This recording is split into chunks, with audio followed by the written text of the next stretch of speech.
My all-time favorite X-Men villain is the main antagonist of Season 2 of X-Men 97, and he's already proving to be an absolute menace. So come talk nerdy with me about the Rock of the Eternal Shores, Apocalypse. But before we get into that, go ahead and leave your answers down in the comments below to this superhero question. If you can choose any 4 super characters across any universe to be a part of Apocalypse's 4 Horsemen, who would you choose? So why is Apocalypse so gosh darn unstoppable? Well, a big reason is because of his long list of superpowers, and go ahead and get some snacks and drinks ready because this will take a minute. Apocalypse is a subspecies of immortal mutants called externals, and because they're immortal, that means they don't age, they don't get sick, he doesn't even need to eat or drink anything to survive. And he naturally has the basic superpower formula, you know, strength, speed, durability, and reflexes. I gotta come up with a singular term for that. But his main power was that he was able to manipulate his body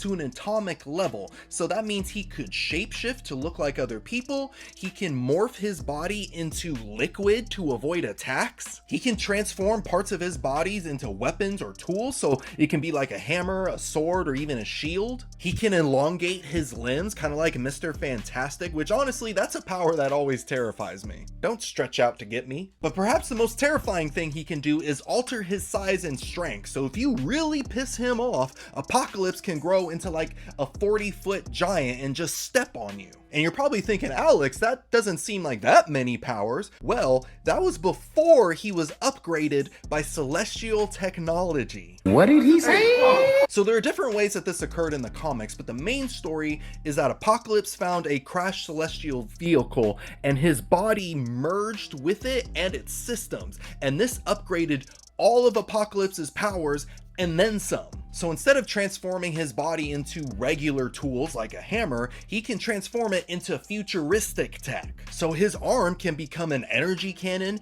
he can create this space armor around his body, he can give himself rocket thrusters and be able to fly. The dude is a walking transformer. Apocalypse can shoot energy blast, he can absorb energy to make him stronger, he can teleport, he can create portals, he can create force fields. Heck, sometimes if he's strong enough, he can just touch someone and disintegrate them completely. Oh, and that's not all he can do. He has telekinesis, he can read people's mind, he can resist powerful telepaths from reading his mind, he's able to control and manipulate technology, and heck, he even dabbles in sorcery every once in a while. Like, dude, you already have every single superpower, you don't need to know magic too? But perhaps his coolest power is his ability to create his own personal strike force that he calls his 4 Horsemen. Now the 4 Horsemen typically consist of mutants, but any superpowered being can become a horseman. And what Apocalypse does is he captures these individuals and brainwashes them into being loyal to him,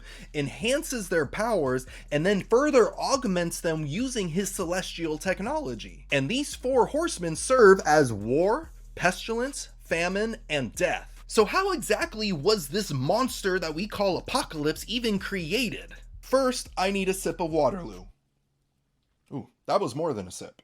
Apocalypse made his first comic book appearance in X Factor issue number 6, and he was born in ancient Egypt to a small tribe in the region of Aqaba. And he was born with gray skin and blue lines running across his lips and face.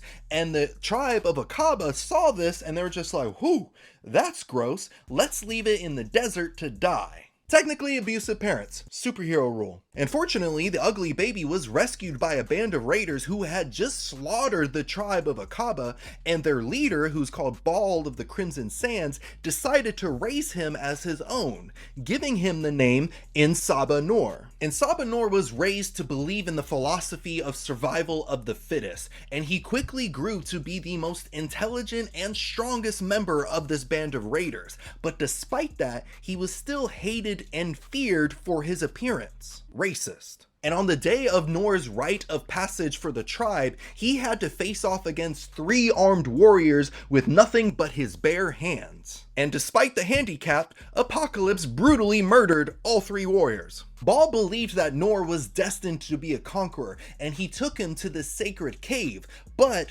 there was a cave-in caused by the current pharaoh Rama-Tut, who feared En Sabah Nur's powers. But while searching for an exit in the cave, Nur and Baal found a hidden spaceship from the future that belonged to Pharaoh Rama-Tut, and that was the source of Rama-Tut's powers, because, fun fact, Rama-Tut was actually Kang the Conqueror. Baal would eventually starve to death because they were trapped in that cave for over a week, and Nur vowed vengeance against Kang, and he eventually escaped. Nur would then pose as a slave in order to infiltrate Kang's kingdom, where he was soon thrown into a snake pit to be executed. But unfortunately for the snakes and the guards surrounding him, Nur would grow in size and strength and just basically wipe out everyone. And with Nur basking in his power, he would abandon his name of En Sabah Nur and take on his true name, Apocalypse. And while this was going on, Kang basically said F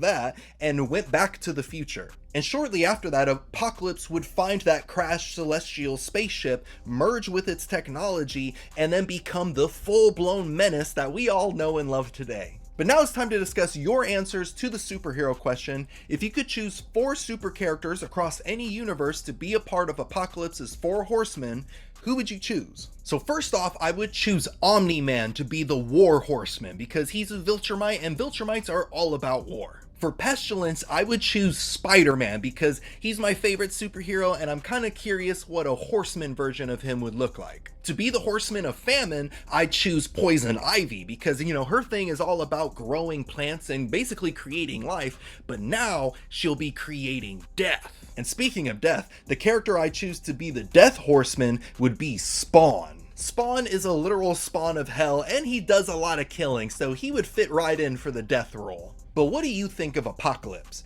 Where does he rank on your favorite supervillain list? Let me know down in the comments below. And if you enjoyed this video and you want to see more, go ahead and hit the like button, subscribe to the channel, and if you want to watch even more videos, go ahead and click on the box right here, and I'll see you in a bit.